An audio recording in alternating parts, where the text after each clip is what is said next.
parlais de la suffixation du français, que je considère comme qu'elle est ternaire, voire même trinitaire, si on veut jouer sur le plan théologique. Et donc, ces trois modes de suffixation, et d'ailleurs la question des suffixes est traitée largement dans mes travaux linguistiques que vous pouvez trouver sur Internet,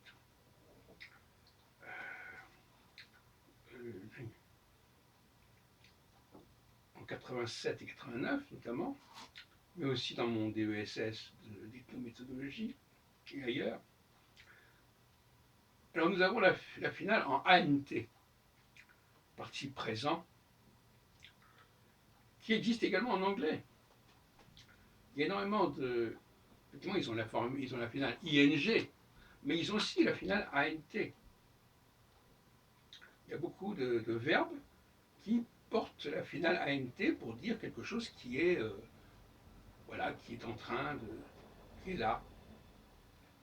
Et puis alors, il y a la finale ED, qui marque le prétérit de tous les verbes anglais, sauf les verbes forts, comme on dit.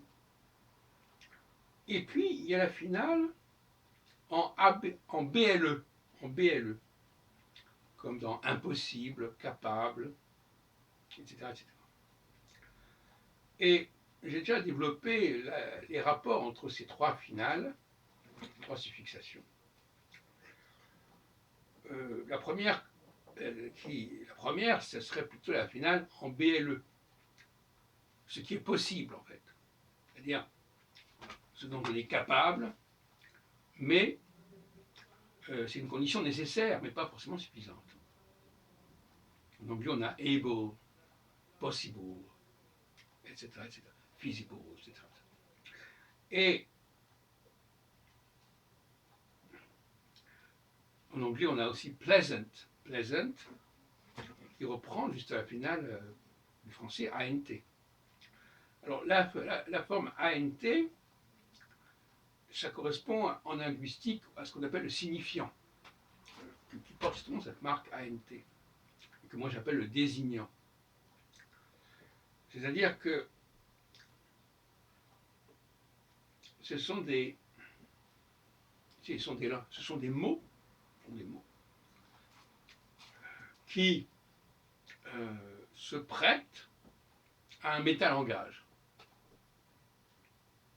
Et puis il y a la finale ED, qui curieusement n'existe pas en français, puisque le ED a été transformé avec le temps en un EE accent aigu, alors qu'il est resté en espagnol comme dans le ado, par exemple. Encantado, donc c'est le ED. Alors le ED, c'est quelque chose c'est le signifié. Le signifié, justement, porte cette forme en E accent aigu. Le signifié, c'est ce qui est finalement, c'est la praxis, c'est finalement ce qui a été choisi, c'est-à-dire ce qui a été incarné. Alors que le signifiant, ça reste dans le virtuel, quelque part. Et le signifiable aussi. Et moi, d'ailleurs, j'ai employé récemment une autre trilogie, le multipliable, le multiplié et le multipliant. Le multipliant, c'est celui qui multiplie. Le multiplié, c'est celui qui est multiplié.